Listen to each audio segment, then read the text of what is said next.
मेरा नाम है शुभाशीष और वर्डप्रेस की थीम डेवलपमेंट में आपको स्वागत है। इस ट्यूटोरियल में हम लोग देखेंगे कि कैसे आप अपना HTML थीम को वर्डप्रेस थीम में कन्वर्ट कर सकते हो। इस ट्यूटोरियल को करने का मकसद ये है ताकि आपको वर्डप्रेस का वो सब फंक्शनलिटीज़ का पता चले जो आपका थीम डेवलपमेंट के लिए ज़रूरी है। ओके, सो शुरू करते हैं हम लोगों का थीम डेवलपमेंट। ओके, सबसे पहले आपके पास एक HTML थीम होना चाहिए। मैं जो HTML थीम को आज वर्डप्रेस में कन्वर्ट करना चाहता हूँ वो थीम ये है, वो थीम। ओके, इस थीम को ये एक 1 पेज टेम्पलेट है। इस थीम को मैं HTML में कन्वर्ट करूँगा। ओके, और इसमें बैक एंड में और इसको एक प्रीमियम थीम का जो क्वालिटी होता है कि उन लोगों का अलग से थीम का ऑप्शन पैनल रहता है बैक एंड में। अब अगर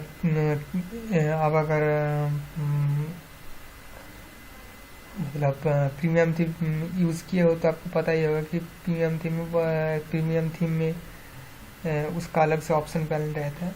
हम लोग वो सब बनाएंगे इस सीरीज में। तो चलो शुरू करते हैं। Okay, so theme development. तो पहले आपका जो तो पहले थीम डेवलपमेंट शुरू करने से पहले जो आपका जो HTML थीम है, पहले तो आप अपना डायरेक्टरी में जाइए। मेरा है ये डायरेक्टरी, इसके अंदर मैंने वर्डप्रेस इंस्टॉल किया हुआ हूँ। थीम्स के अंदर जाता हूँ और ये सब मेरे मतलब प्री बिल्ड जो थीम था वो सब है। ओके, अभी मुझे यहाँ पे जो अपना थीम होगा उस थीम के लिए एक काम करेंगे कि इसी थीम को हम लोग जो HTML थीम है उस थीम को कॉपी कर लो। कॉपी करके अब अपना जो थीम डायरेक्टरी है उस डायरेक्टरी में पेस्ट कर दो। ठीक है, पहला स्टेप हो गया। अभी दूसरा स्टेप क्या है कि किसी भी थीम को चलने के लिए functions.php बोल रहे हैं, index.php और style.css ये दोनों चीज़ मतलब ये दोनों फाइल थीम के अंदर रहना ही होगा। ये दोनों फाइल से पता चलता है वर्डप्रेस को कि ये थीम क्या है, क्या काम करेगा। ओके, सो मैं वो दो फाइल बना लेता। सो style.css और एक फाइल बनाना होगा जो कि index.php। लेकिन हम लोगों का जो HTML थीम है उसका ही index.html को रीनेम करके index.php कर देंगे। ओके, मैंने कर भी दिया। सो ये हो गया। अभी हम लोग को स्टाइल के अंदर वो सब थीम का नेम जो कुछ देना होता है वो देना होगा। और क्योंकि मैं लेजी हूँ इसलिए मैं जो 2016 थीम है इसके अंदर ही जाके मैं स्टाइल शीट के अंदर जो कमेंट में वो जो थीम का नाम वाम सब दिया हुआ है वो सब मैं यहाँ पे दे देता हूँ और चेंज कर देता हूँ। इसका नाम देते हैं थीम 1।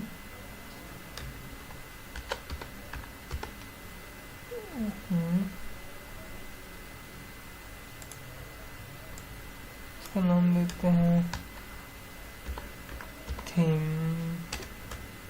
1। ओके, थीम का URI अभी तो सबमिट नहीं किए, नहीं तो यहाँ पे थीम का मतलब सबमिट करने के बाद तो वर्डप्रेस में किस डायरेक्टरी में थीम जाएगा वहाँ।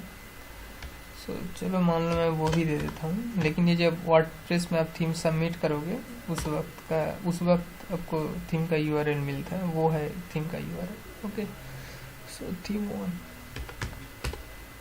ओके, अभी ऑथर आप अपना नाम दे दो,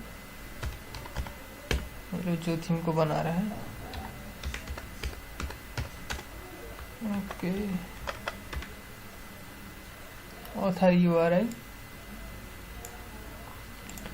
मैं अपना गिटहब का यूआरएल दे देता हूँ। गिटहब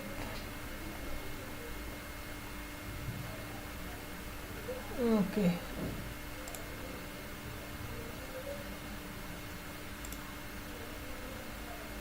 सो ये मेरा गिटहब का यूआरएल है। ये मतलब जो ऑथर है, ऑथर का साइट, सीधी भाषा में अगर बोलूँ तो। ओके, डिस्क्रिप्शन, ये थीम क्या क्या थीम है। सो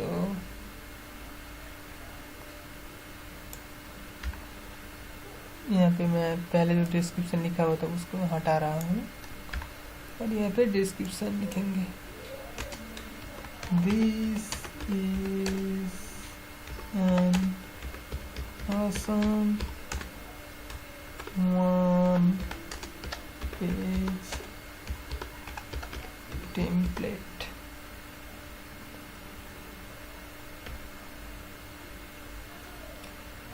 अच्छा, वर्जन, आपका थीम का वर्जन मेरा 1.0। ऑब्वियसली जब डेवलप करोगे तो आपका 1.0 ही होगा, या फिर वर्जन नेम कोई 1.0.000 ऐसा कर देता है, कोई 0.001 ऐसा करके देता है, वो आपके ऊपर डिपेंड करता है। लाइसेंस GNU वो वैसा ही रहेगा, लाइसेंस URI वो भी वैसा रहेगा। टैग, टैग मतलब क्या है कि जब ये सर्च करेगा यूज़र तो आप जो जो टैग दोगे वो आपका सर्च का कीवर्ड बन जाएगा। मान लो कोई अगर मैं टैग देता हूँ, मतलब अगर मैं टैग दूंगा ABCDPQRS, तो अगर ABCDPQRS देके जब सर्च करेगा थीम में या फिर कहीं भी सर्च करेगा, जब कोई सर्च में, तब जाके वो उस टैग से पता चल जाएगा, मतलब इस थीम को, मतलब एक वन टाइप का सर्च कीवर्ड है। ठीक है, तो टैग में देता हूँ 1 पेजर, थीम का नाम भी टैग बना देता हूँ, थीम 1।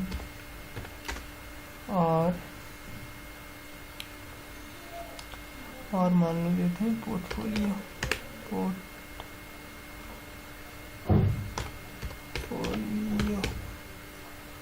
टेक्स्ट डोमेन किधर यूज होता है?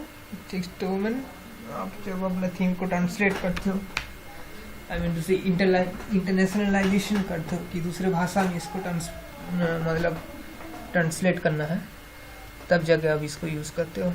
तो मैं यहाँ पे अपना थीम का नाम देता हूँ थीम 1। ओके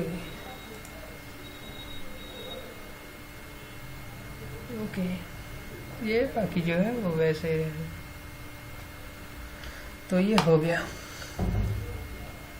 अभी हम लोग बैकएंड में जाएंगे तो देखेंगे कि हम लोग थीम जो है थीम में आ जाएगा। ओके, देखो यहाँ पे आ गया थीम 1, लेकिन ये सब का जो प्रीव्यू दिखा रहा है वो नहीं दिखा रहा है। तो उसके लिए क्या करना होगा? उसके लिए हम लोगों को जो अपना थीम है, ये तो थीम है ना, ये तो हम लोग का जो HTML थीम है वो मैं HTML थीम खोल के रखा हूँ। इसका एक स्क्रीनशॉट ले लेते हैं, ठीक है ना। सो मैं एक स्क्रीनशॉट का सॉफ्टवेयर है जो कि है लाइटशॉट। वैसे तो इस रिकॉर्डिंग वाला सॉफ्टवेयर से भी हो जाता है, लेकिन ये रिकॉर्डिंग चल रहा है तो नहीं होगा अभी। तो ये है लाइटशॉट, आप सर्च करके ये सॉफ्टवेयर डाउनलोड कर लो। बहुत एक छोटा सा, मतलब बहुत कम MB का एक सॉफ्टवेयर है। इससे आपको मतलब स्क्रीनशॉट ले सकते हो, पिक्सल माप सकते हो, किसी भी स्क्रीन में आप यहाँ से यहाँ तक का पिक्सल मापना है तो वो सब यहाँ से माप सकते हो, ठीक है ना। तो मैं इसको स्क्रीनशॉट लेता हूँ। ओके, और इसको डेस्कटॉप में सेव करेंगे। इसको नाम क्या देना होगा, स्क्रीनशॉट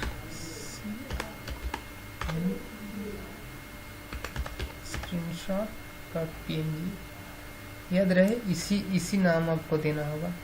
अब अगर दूसरा थीम में देखोगे, जो प्रीबिल्ड जो थीम है, देखो यहाँ पे है ना, screenshot.png यही देना होगा। और इसका एक व्यू अच्छा होने के लिए, ये तो इमेज है तो इसका एक अलग से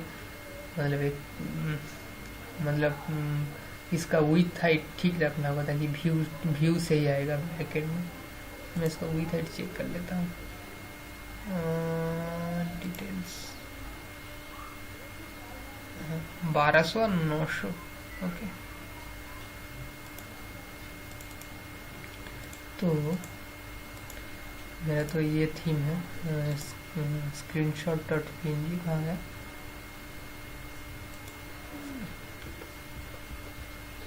यह screenshot.png। इसको मैं यहाँ से कट कर लिया।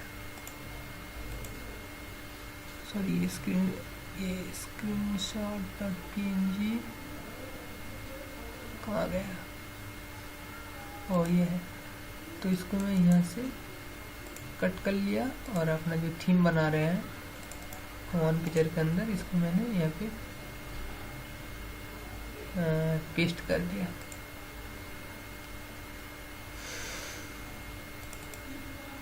लेकिन इसका विथ हाइट आई थिंक, चलो जो भी है, आप 12 फोटोशॉप में जाके इसको 1200 बाई 900 कर दो, तब जगह अच्छा व्यू आ जाएगा। लेकिन इससे भी खराब व्यू नहीं आएगा, ठीक आ जाएगा। चलो ये सब बेकार की बात है, ये सब नॉर्मल बात है, इसको छोड़ते हैं। और अगर देखें ओके बैकएंड में जाके, तब देखना कि ये आपका जो थीम है अब उसका व्यू भी आ गया, ठीक है ना। अभी हम लोग अपना फ्रंट एंड में जाएंगे, तो थीम पे एक्टिवेट कर दिया, देखते हैं कि कैसा आ रहा है। सॉरी, थीम एक्टिवेट ही नहीं किया, एक्टिवेट कर दिया थीम को। अब देखेंगे कैसा आ रहा है। तो मतलब टूटा फूटा आएगा, जो कि सही है। क्यों आएगा, स्टाइल वाइज नहीं ले रहा है, ठीक है ना। तो आप अपना जो थीम है उसका index.php खोल लो, और यहाँ पे आपको सारा का सारा चीज़ डायनेमिक करना होगा। वर्डप्रेस में हर एक चीज़ डायनेमिक होता है। तो उसके लिए आपको ये सब जो स्टाइल शीट है उसको इनक्यू करना पड़ता है। ऐसे लिंक से नहीं लेता है वर्डप्रेस, ठीक है ना। तो इसको इनक्यू करना होता है। तो मैं ये सारा चीज़ है, इसको मैं ऐसे कट कर लेता हूँ, ठीक है ना। कट करके मैं एक फोल्डर बनाता हूँ, जिसका नाम देते हैं INC का फुल फॉर्म है इंक्लूड के अंदर जाके मैं एक फोल्डर बनाता हूँ include.php,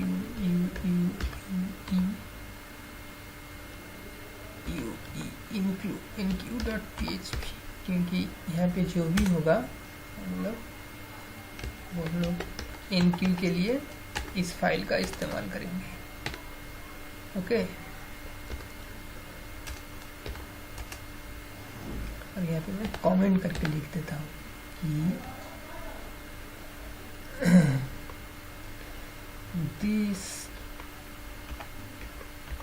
this template is for InQ style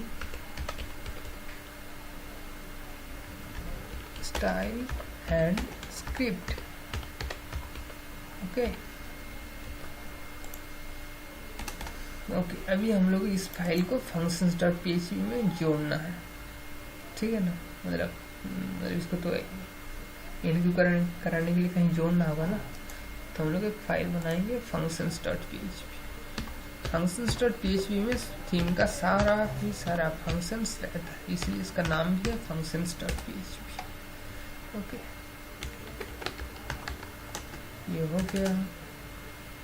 मैं यहाँ पे इंक्लूड करता हूँ, इंक्लूड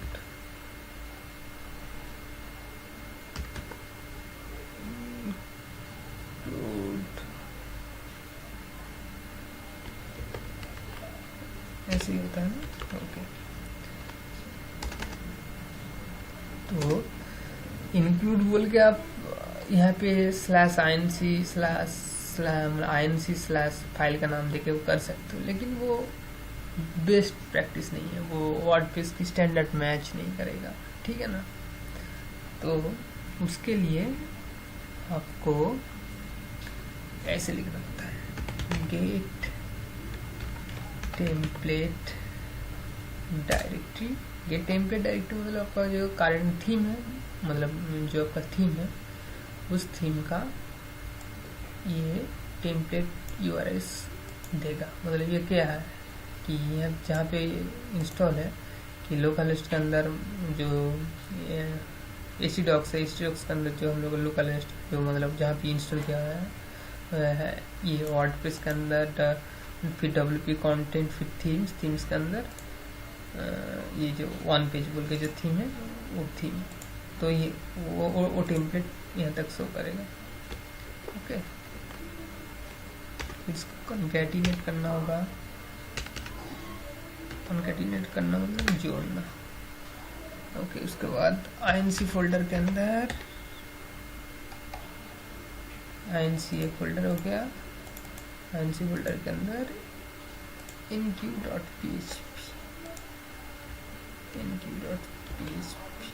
ओके,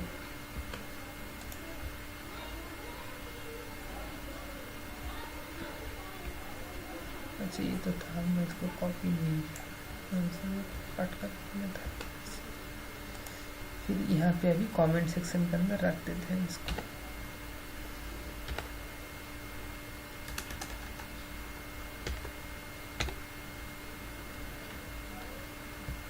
तो ये अच्छा, अभी इसको हम रिलोड करेंगे, देखेंगे कि ठीक ठाक जुड़ा है कि नहीं। जुड़ गया है, अगर भूलभाल जुड़ा होता तो मतलब एक मैसेज देता कि से ठीक से नहीं जुड़ा है, ऐसे करके एक मैसेज तो आ ही जाता। अगर हम इसको कुछ गलती कर दो तो आई थिंक एरर तो आना ही चाहिए। हाँ देखा, एरर आ गया ना, सो इसको हटा देते हैं। ओके, अभी हम लोग का जो enq.php है वहाँ पे जाके हम लोगों को अपना स्टाइल इनक्यू करना होगा, जिसके लिए WP enq स्क्रिप्ट में उसको हुक भी कराना होगा उसके बाद। सो मैं एक फंक्शन लिखता हूँ, फंक्शन लिखने की वजह मैं इसको कॉपी कर लेता हूँ सर्च करके। मैं बहुत ही लेजी हूँ, सो मैं इतना लिख नहीं पाऊँगा।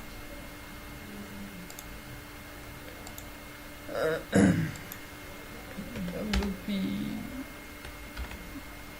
enq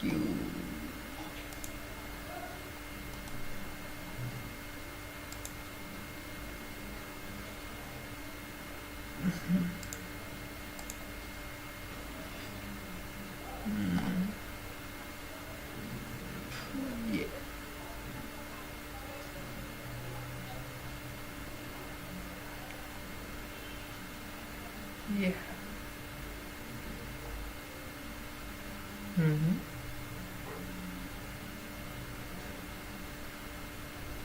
ओके, सो मैं इसको कॉपी कर लेता हूँ, फिर इसको पेस्ट भी कर लेता हूँ।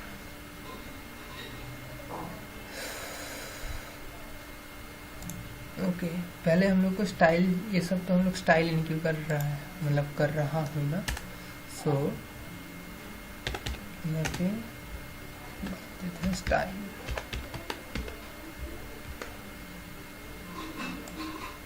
तो पहला एक एक करके यहाँ से कट करेंगे और यहाँ पे मतलब एक एक फाइल टारगेट करेंगे और यहाँ पे इनक्यू करेंगे। तो पहला ये है बूटस्ट्रैप का, बूटस्ट्रैप CSS, ठीक है ना।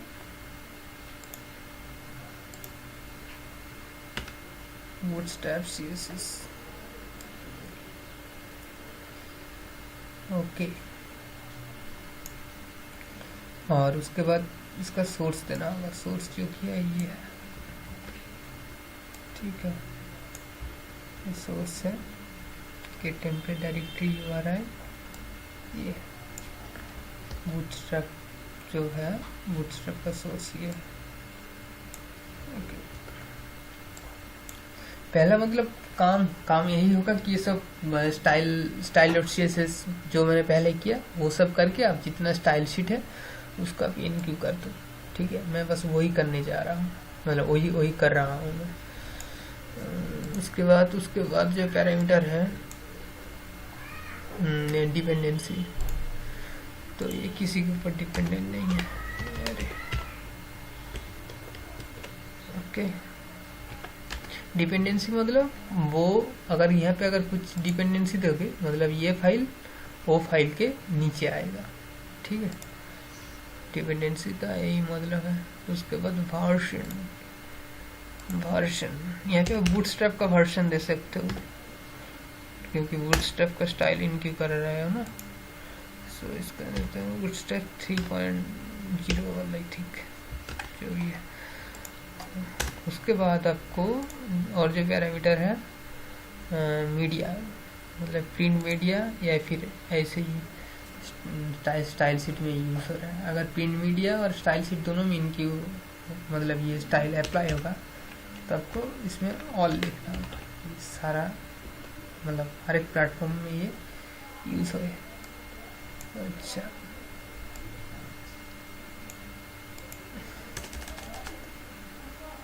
तो ये हम लोग का जो स्टाइल है वो है। अभी एक हुआ, उसके बाद एजेंसी डॉट CSS ये भी करना होगा। सो फटाफट वो सब कर देते हैं, इसको डुप्लीकेट कर देते हैं। यह इसका हैंडल का नाम यह है हैंडल नेम, ठीक है। हैंडल नेम मतलब आपका जो स्टाइल शीट जो इनक्यू कर रहे हो उसका एक नेम देना होगा जो है ये। उसके बाद ये इसका वर्जन 1.0 दे देते हैं, बाकी सेम दे देते हैं। उसके बाद इसको और एक बार डुप्लीकेट करते हैं, ये हो गया। उसके बाद फाउंडेशन, तो फाउंडेशन का ये कॉपी करते हैं, इसको Ctrl+C और यहाँ पे इसको सोर्स चेंज कर देते हैं फाउंडेशन, और यहाँ पे इसका हैंडल का भी नेम दे देते हैं। सही हो गई हैंडल, सेव कर देते हैं। अच्छा, फाउंडेशन हो गया और बाकी ये सब गूगल फॉन्ट्स का, ठीक है। तो इसको भी मैं कॉपी कर लेता हूँ, इस सोर्स को Ctrl+C और इसको मैं बार डुप्लीकेट करता हूँ। और यहाँ पे get style sheet directory URL नहीं चाहिए क्योंकि ये एक CDN है। सो यहाँ पे वो CDN का URL ही मतलब URL ही देना होगा।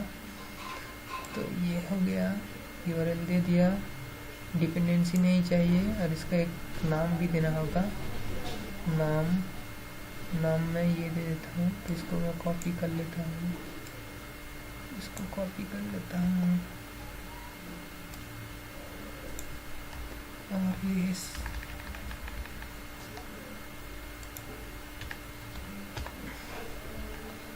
अच्छा, उसके बाद ये और एक देना होगा ये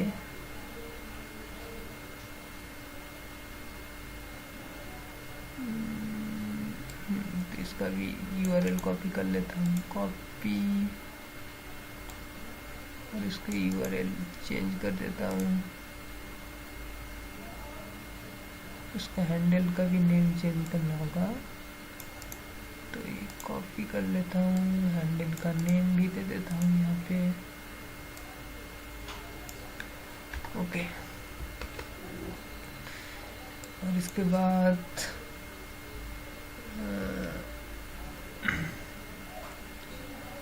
ये डोरिटो शेरिफ, तो इसको भी मैं दे देता हूँ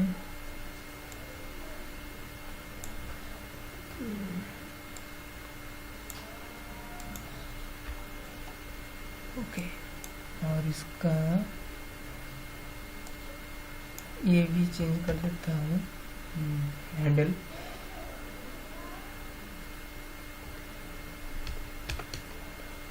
सॉरी डोराइट जो भी। अच्छा, फिर रोबोटो स्लैब, इसको मैं कॉपी कर लेता हूँ और इसका हैंडल भी चेंज कर देता हूँ ओके। ये हो गई रोबोटो स्लैब ओके। और इसका हैंडल भी चेंज कर देता हूँ रोबोटो, ठीक है।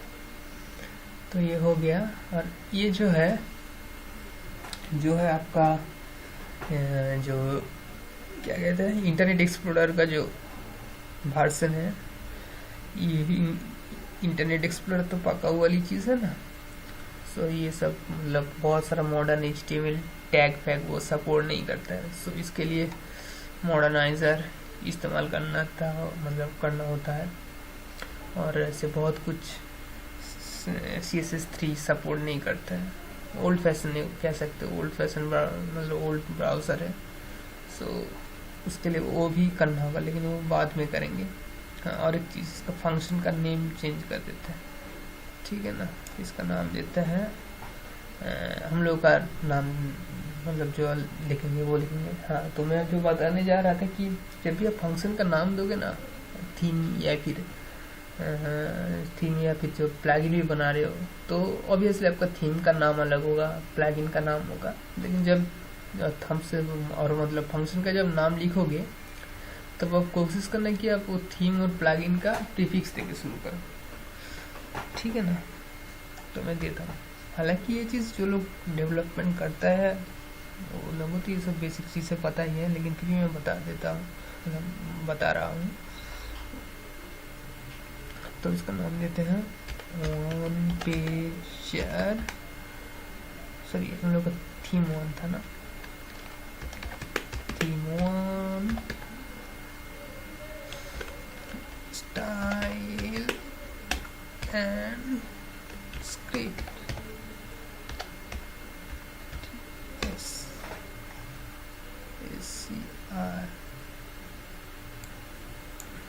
SCRI स्क्रिप्ट, और यहाँ पे पेस्ट करना होगा। अच्छा ठीक है, ये तो हो गया। अभी हम लोग ये जो हम लोग का जो क्या कहते हैं मतलब जो स्टाइल सीरीज है वो भी एनक्यू कर रहे हैं, मतलब जो जितना जावास्क्रिप्ट है वो भी एनक्यू करा लेते हैं। सिर्फ नाम देता हूँ स्क्रिप्ट्स। उसके बाद ये HTML का फाइल का जो है वो एनक्यू कराएंगे। सो ये तो हो गया। अभी देखते हैं क्या क्या स्क्रिप्ट है हम लोगों का। तो यहाँ से ये सब तो हम वहाँ से निकाल लिए थे। इसके बाद हम लोगों को नीचे जाना होगा। नीचे जाके ये जो जितना सारा स्क्रिप्ट है इसको भी कट कर लेना होगा, और यहाँ पे जो कमेंट सेक्शन है कमेंट सेक्शन के अंदर रख देते हैं और एक एक करके इनक्यू करेंगे। अभी देखो क्या इनक्यू करना होगा, जे क्वेरी वर्डप्रेस में इनबिल्ड है, जे क्वेरी इनक्यू नहीं कराना होता है, ठीक है ना। बूटस्ट्रैप main.css इसको जी इनक्यू कराना होगा ना। सो इसका मैं हैंडल का नाम भी मैं चेंज कर देता हूँ, ओके, मतलब सोर्स चेंज कर देता हूँ। और इसका हैंडल नेम चेंज कर देता हूँ, ये 3.0 आई थिंक। और ट्रू, ये मैं बता देता हूँ क्या क्या पैरामीटर। ये एक हैंडल जो कि यूनिक नाम होगा, वो नाम, इसका सोर्स मतलब ये फाइल कहाँ पर है। इसके बाद एक एरे ये जो ब्लैंक एरे दिया हुआ है ना, वो वही है, वो डिपेंडेंसी है। तो यहाँ पे डिपेंडेंसी दे देना होगा कि ये स्क्रिप्ट किसके ऊपर डिपेंडेंट है, ये jQuery के ऊपर डिपेंडेंट है। सो यहाँ पे मैं jQuery लिख देता हूँ। उसके बाद ये वर्जन नंबर और ये ट्रू मतलब इनपुटर, ये ऑप्शन का नाम है इनपुटर। इनपुटर मतलब अगर इनपुटर अगर ट्रू दोगे तो ये स्क्रिप्ट आपका फुटर में से होगा, और फॉल्स कर दोगे तो ये हेडर में से हो जाएगा, जो कि मैं नहीं चाहता हूँ। हम लोग का सारा स्क्रिप्ट मतलब jQuery के नीचे ही हो और फुटर में होगा, ठीक है ना।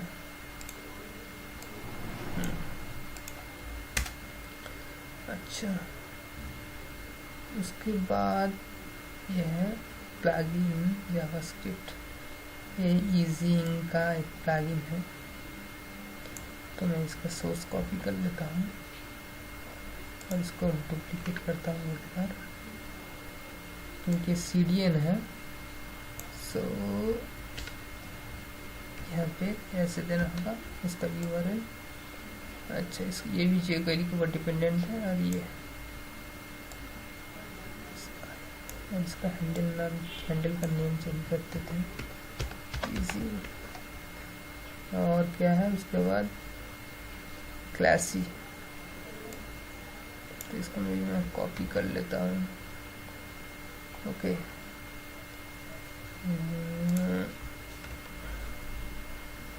और यहाँ पे सोर्स का नाम चेंज कर देता हूँ क्लासी, और यहाँ पे इसको कॉपी कर लेता हूँ, फिर पेस्ट कर देता हूँ।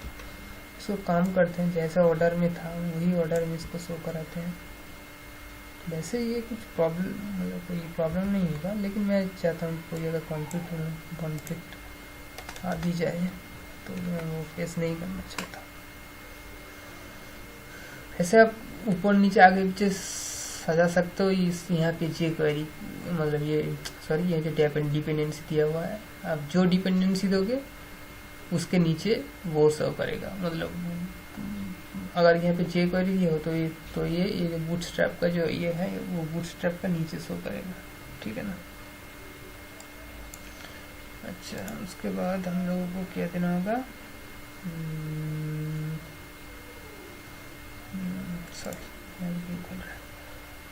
ये तो हो गया, क्लासी भी कर दिया। फिर ये इसको एनक्यू करना होगा।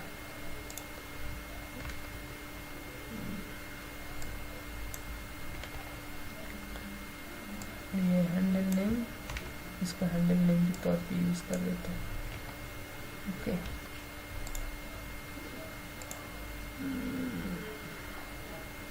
उसके बाद ये कॉन्टैक्ट फ्रॉम जावास्क्रिप्ट। अच्छा, तो इसको भी एनक्यू करा देते हैं।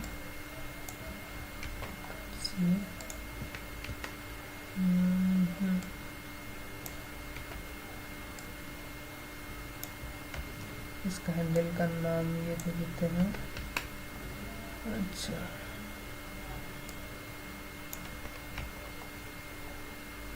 इसको भी चेंज कर देते हैं।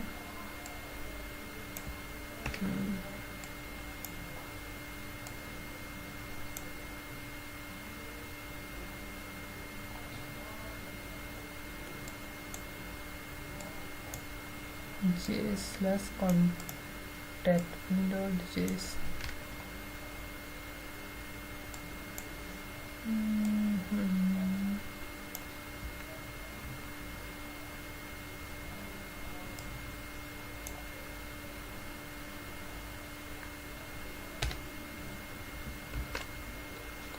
अच्छा, फिर हो गया agency.js।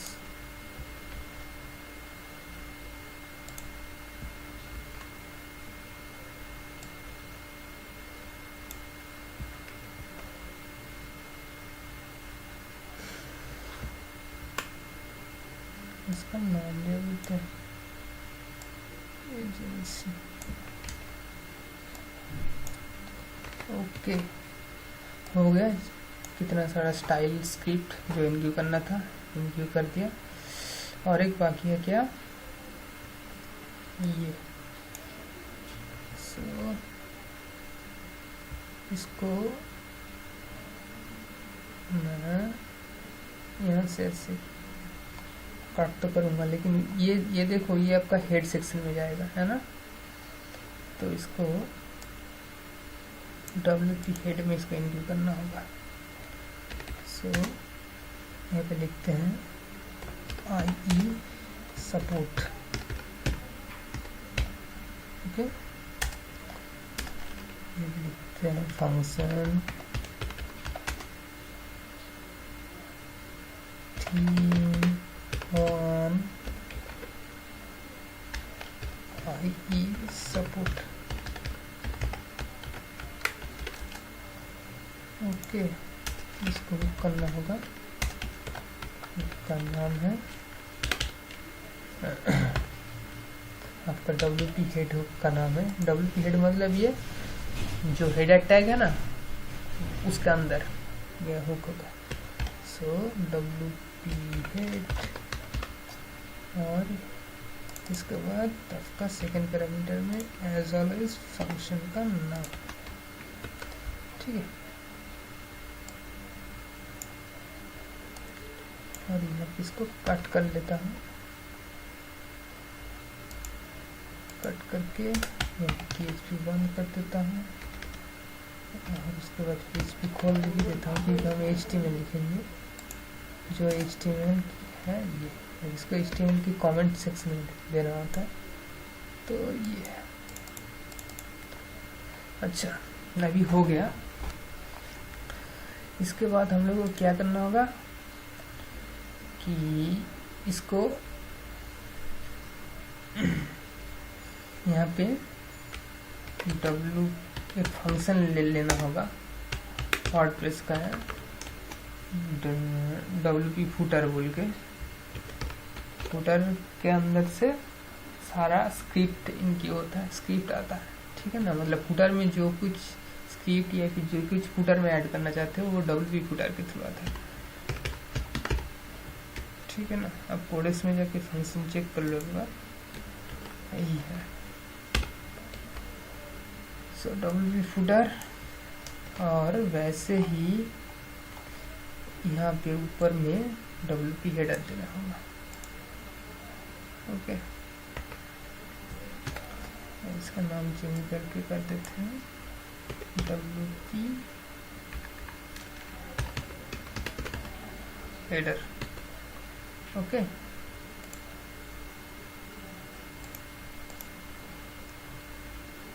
अब इसको हम लोग रिलोड करेंगे। WP फुटर,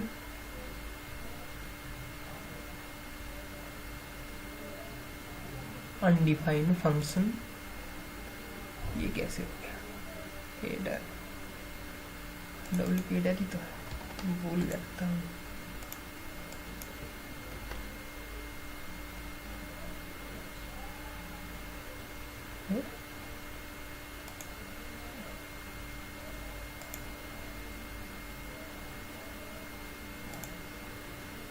WP फुटर, यह है WP फुटर,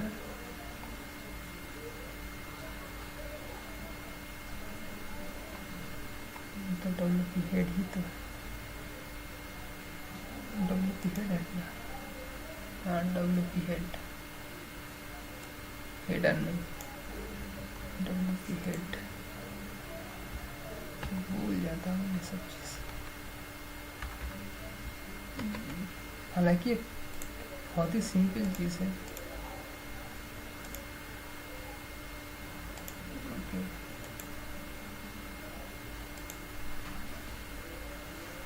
तो ये देखो हम लोग का जो सारा स्टाइल है वो इनकी हो जाएगा, ठीक है ना।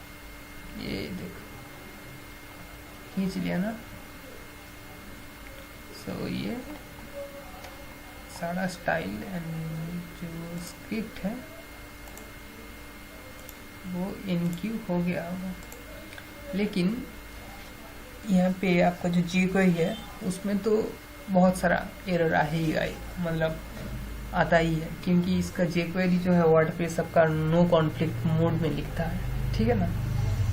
सो मैं जाके वो सबको जाके मैं चेक करता हूँ कि क्या क्या स्क्रिप्ट नहीं आ रहा है। 25 logo.png, अच्छा, ये सब आपका जो इमेज है वो नहीं फाउंड हो रहा है, चलो वो सही है।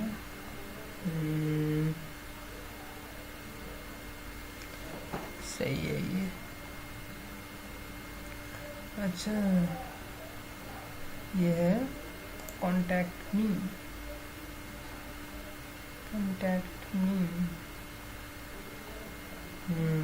तो कॉन्टैक्ट मी को जाके चेंज करते हैं। हम लोग का जो थीम के अंदर जाते हैं, जेस के अंदर जाते हैं, कॉन्टैक्ट मी को ओपन करते हैं। ये है कॉन्टैक्ट मी ना, अच्छा इसको जाके हम लोग ऐसे कर देते हैं।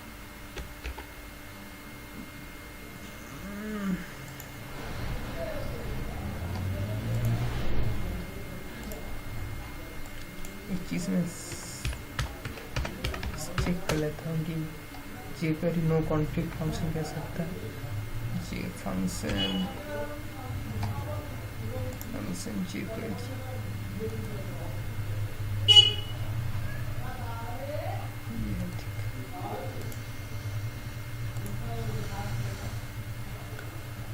ये जो है नो कॉन्फ्लिक्ट मोड में लिखना होता है, ठीक है। फिर भी यहाँ पे $साइन नहीं चलता है, चलता है लेकिन पहले आपको $साइन इनिशिएट करना होगा।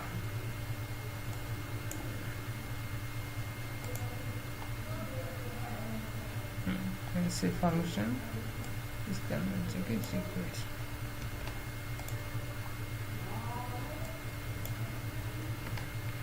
और यहाँ पे आपको डॉलर यूज़ कर रहे हो तो आपको डॉलर इनिशिएट करना होगा। यहाँ पे एक हो गया, और यहाँ पे आपको इसके बदले आपको jQuery लिखना है, jQuery।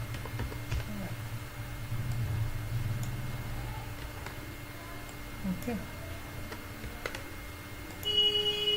अभी हम लोग जाएंगे, ये जो है यहाँ पे अभी ये हट जाएगा, अगर ठीक ठाक हुआ तो। 25 आ रहा था ना, 24 आएगा।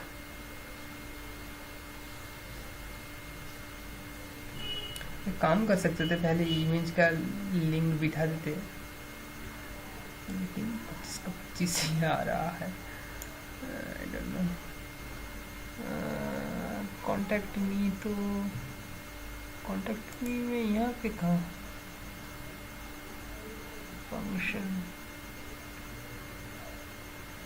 ओ अच्छा,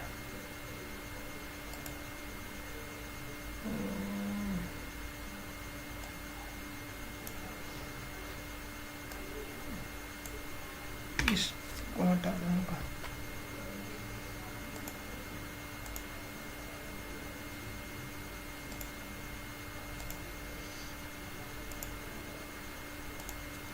आई थिंक ये हो जाएगा, तब कॉन्टैक्ट मी का एरर चला जाएगा आई थिंक।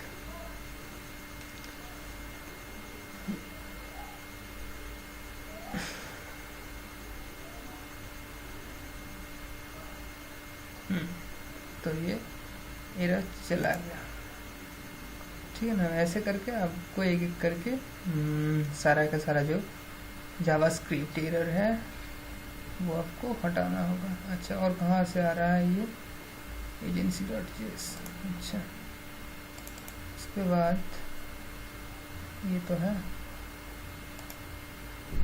ये फंक्शन है, ओके। सो यहाँ पे भी वैसा ही कर सकता हूँ मैं, यहाँ पे डॉलर को इनिशिएट कर देता हूँ, और यहाँ पे लिख देता हूँ jQuery। ठीक है, और यहाँ की डॉलर के बदले यहाँ पे jQuery लिख देते हैं। एक चांस में भी कर सकते हो documents.ready के अंदर लिख के, लेकिन वैसा नहीं लिखते, जैसा है वैसा ही करते हैं।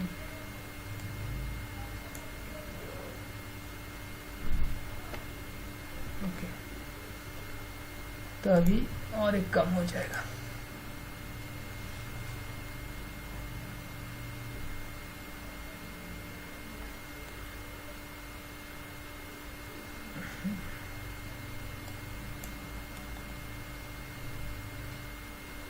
तो ये हो गया, अभी हम लोग का स्क्रॉलिंग भी काम कर रहा है। ठीक है ना, अभी क्या करना होगा हम लोगों को कि ये सारा जो img है ना, जो img दिख रहा है ना, इस img को हटाना होगा। आई मीन टू से हटाना होगा, मतलब ये सब का जो जहाँ पे है डायरेक्टरी, वो डायरेक्टरीज को शो करवाना होगा। सो उसके लिए मैं ढूंढता हूँ img। ओके, मैं काम करता हूँ कि ऐसे मैनुअली यहाँ पे URL देने की बजाय मैं एक बार में इसको कॉपी या रिप्लेस कर देता हूँ। ठीक है ना,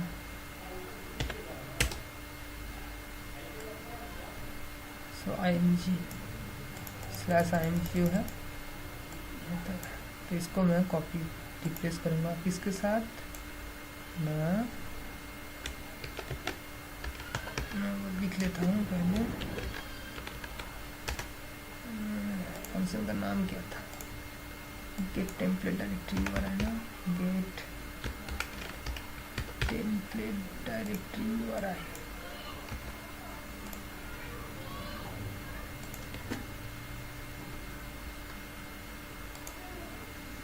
आपको गेट टेम्पलेट डायरेक्टरी वाला है,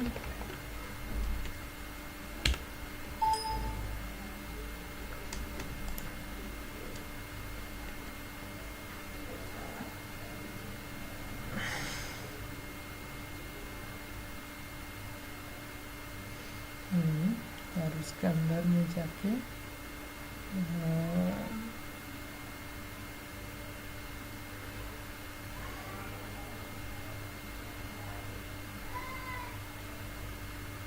इसके अंदर जाके आपको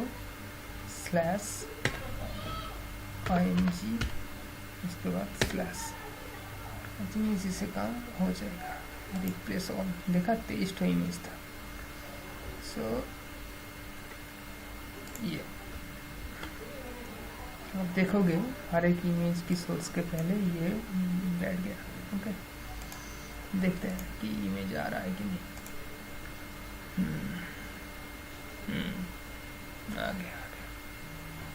अभी देखते हैं कितना एरर आ रहा है। ओके, सो अब देखो कोई एरर नहीं आ रहा है। नहीं, सॉरी, ये मैं दूसरा खोल दिया, सॉरी यार, ये तो मैंने HTML जो खुला हुआ था उसी को दिखा दिया। आ भी सकता है, नहीं आ रहा, तो मतलब ये ले लिया। ठीक है, हर एक चीज़ सही से काम कर रहा है, सो जो कि बहुत बढ़िया है। तो ये मतलब प्राइमरी स्टेप है। ठीक है ना, तो प्राइमरी स्टेप हम लोग कंप्लीट करके आने वाली ट्यूटोरियल में, अभी ये बहुत लंबा हो गया तो अभी ट्यूटोरियल को ही बंद करना होगा। तो जो नेक्स्ट ट्यूटोरियल होगा उस ट्यूटोरियल में हम लोग इसको क्या बोलते हैं, इसका मेनू सेटअप करेंगे और एक अलग टाइप का मेनू दिखाएंगे यहाँ पे आपको, आप लोगों को। और ये सब इमेज तो ऐसे अभी तो स्टैटिक है, ये सब डायनेमिक करेंगे, हर एक सेक्शन करेंगे। और इसको जितना भी आपका ये पे है, इसका टेम्पलेट का अलग अलग करेंगे, वो सब के आगे वाले ट्यूटोरियल में मतलब आगे वाली ट्यूटोरियल में करेंगे। ठीक है। थैंक यू मेरे वीडियो को देखने के लिए, और सब्सक्राइब करना मेरे चैनल को। मैं बोलता नहीं हूँ लेकिन मैं बोल दे रहा हूँ क्योंकि मेरा चैनल बहुत ही न्यू है। सो पसंद है तो सब्सक्राइब करना। अगर नहीं कुछ चीज़ें आपको अगर समझ में नहीं आ रहा है, या फिर आपको कोडिंग को लेके कुछ प्रॉब्लम हो रहा है, कहीं पे कुछ कोडिंग पे एरर वेरर आ रहा है, तो मुझे बोलना, मैं हेल्प कर दूँगा। मैं जो साइट है वो साइट का या URL मैं कमेंट में देता हूँ, और मेरा तो जो सोर्स कोड है वो तो मैं शेयर कर ही देता हूँ, मतलब ऑब्वियसली शेयर करना ही होगा।